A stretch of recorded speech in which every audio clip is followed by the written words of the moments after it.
What is going on, guys? The 2020 NFL Draft class is loaded with future stars. There's a trio of can't-miss quarterbacks, several future Pro Bowl wideouts, a handful of franchise offensive tackles, and so many pass-rushing forces. So far, however, many of the hyped-up 2020 rookies have failed to fully live up to expectations. Consider the first half of the season a trial. There's still plenty of time for them to make their mark in their inaugural season. Here are 10 rookies who we expect to break out in the second half of the 2020 season. Number 10, Laviska Shenault Jr. There hasn't been a whole lot of anything for Jacksonville Jaguars fans to celebrate in 2020, but there has been a few bright spots. For instance, some of their young players on offense have displayed some promise. Undrafted rookie running back James Robinson has been a feel-good story, and rookie receiver Laviska Shenault Jr., the 42nd overall selection of 2020, has displayed some signs of becoming a number one wideout. Shenault had to face pretty stingy secondaries in the first half of 2020, but there will be some favorable one-on-one matchups against weaker pass defenses down the stretch. Shenault is getting better each week, and as he continues to get accustomed to playing at the NFL level, his production should increase. Look for Shenault to become a big-time contributor for the Jaguars as they try to finish out a dismal 2020 season on a high note. Number 9, Patrick Queen. It was a match made in heaven when the Baltimore Ravens drafted athletic LSU linebacker Patrick Queen with the number 28 selection in 2020. He perfectly fits the mold of Don Wink Martindale's defense. Besides a phenomenal debut in Week 1 against the Browns, which included 1 sack and 8 combined tackles, Queen was often a non-factor on the Baltimore defense. However, he really began to pick it up again in the final 3 games in October. John Harbaugh has brought up his snap count, and Queen has made the most of his increased playing time. The Baltimore defense in general has become even more dominant following that ugly Week 3 home loss to the Kansas City Chiefs on Monday Night Football. Queen should only get better as he gains more and more experience, especially when the stakes get higher. We saw Queen flourish on the big stage during his time at LSU. He's built for these types of moments, and as the playoffs draw closer and his playing time increases, Queen should continue to make a much better impact on the Ravens defense. Number 8, Brandon Aiyuk.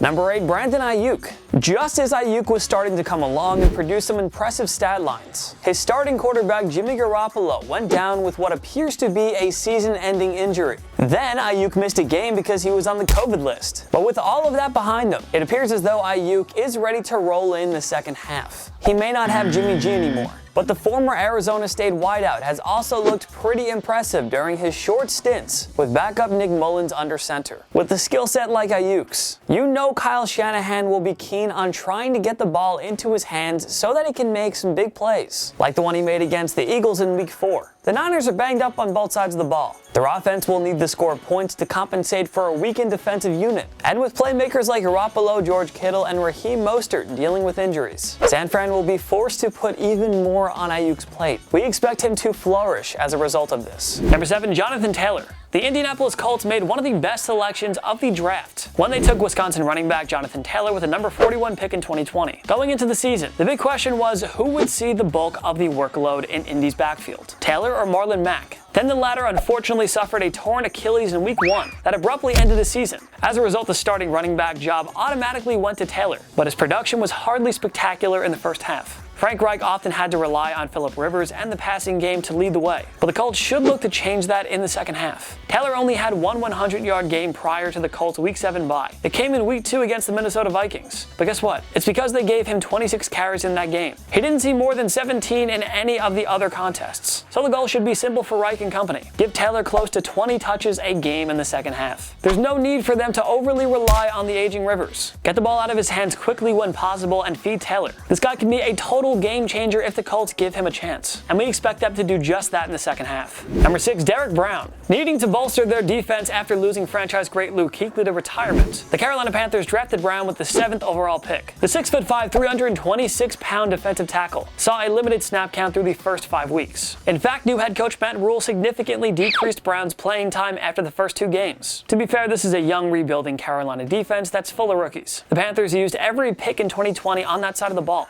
and they're stuck in the brutal NFC South, which features 3 other high-powered offenses. Brown's numbers and advanced stats over at Pro Football Focus have been lackluster at best. So far, they show he's at an easily replaceable level. But there's a thing called positive regression, and that's something Brown should experience in the second half. The man is just too talented and authentically gifted to be a non-factor over an entire season, even if he's still a rookie. Carolina's defense has gotten slightly better with each passing week, and Brown should find a way to turn it around in the second half. Number 5, Henry Ruggs III. The Alabama product was the first wideout taken in a stacked receiving class. The Las Vegas Raiders drafted Ruggs 12th overall, supplying Derek Carr with yet another explosive playmaker. As if Josh Jacobs and Darren Waller weren't already enough. Ruggs didn't exactly light the stat sheet up in the early going, however. He missed weeks 3 and 4 with a hamstring injury. And even when Ruggs has been on the field, Carr has struggled to get the ball in his hands on a regular basis.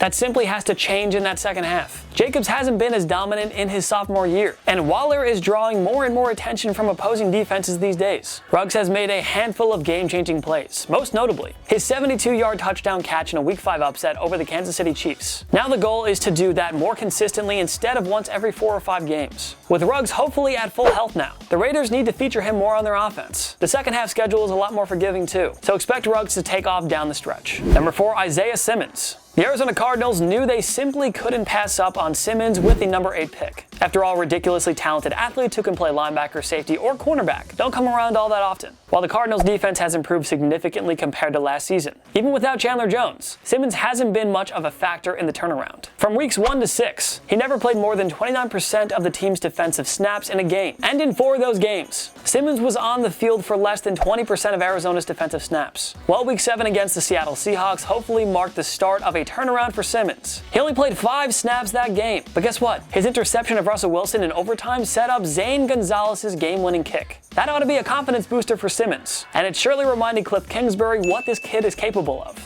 Arizona's pass defense has been suspect this season, and Simmons can be a solution to that problem. After potentially saving the team's season with that interception off of Wilson, how can you not use Simmons more often? Coach, play the kid, come on. You know he's only going to improve from here on out after seeing little usage in the first half. Number 3, Jeffrey Okudah. The number 3 overall selection didn't have the best start to his NFL career. He had to miss week 1 against the Chicago Bears due to a hamstring injury, and he struggled big time in coverage against Davante Adams during the Lions' week 2 loss to the Green Bay Packers. The Detroit defense, however, has picked it up after a brutal start through the first 4 weeks. Matthew Stafford is regaining that elite form we saw in the first half of 2019, before his season-ending back injury too. Dare we say it, but Matt Patricia might live to fight another season if the Lions continue to play like this. Okudah, like the vast majority of rookie corners, has struggled to transition from the collegiate level to the pros, but his play has gotten slightly better since week 4. It's understandable why his numbers don't look great. He did have to go up against the aforementioned Adams in week 2 and DeAndre Hopkins in week 3. Not many corners have success against those guys, with much more manageable one-on-one matchups down the stretch. We can probably assume that Okudah will continue to see his play improve. He might not play at a Pro Bowl level just yet, but he will be much better than what he's shown during the first quarter of the season.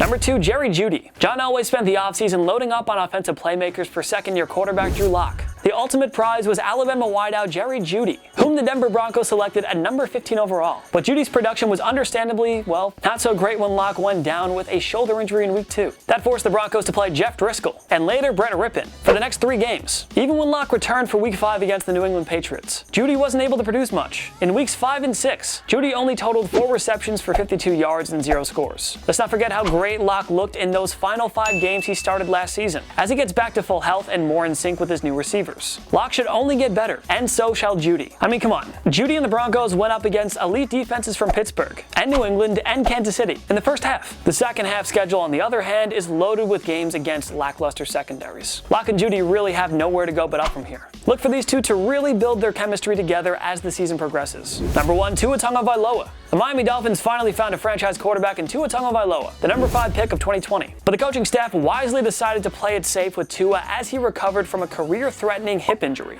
He suffered that in his final season at Alabama. Veteran journeyman Ryan Fitzpatrick started the first 6 games of 2020. Tagovailoa went out in garbage time during the team's Week 6 home win against the New York Jets, completing both of his pass attempts for 9 yards. Afterwards, head coach Brian Flores announced that Tagovailoa would start after the team's Week 7 bye, even though Fitzpatrick performed very well in his first 6 games. Well, what more can we say? It's Tua time. Before that hip injury and Joe Burrow's historic season at LSU, Tagovailoa was likely the first overall pick. He's a generational talent. His ridiculous skill set and athleticism mean one thing: he's going to be able to produce right away. The Dolphins' offense was pretty good with Fitzpatrick. Now they're going with the can't-miss hotshot rookie. We fully expect Tagovailoa to dominate opposing defenses as he tries to help Miami get back into the playoffs. The future has arrived in South Beach. Enjoy it, Dolphins fans. You've waited long enough for your next franchise quarterback. What other NFL rookie rookies do you expect to break out in the second half? Join me in the comment section below. Make sure to follow myself and TPS on social media. We post great content all the time. Instagram, Twitter, TikTok, run everything, go find us. If you like this video, give it a like. It takes one click down below, and subscribe to TPS. We post videos every day. Every day's a new video. Of course, thank you so much for watching. I'm Jason Biondo. See you next time.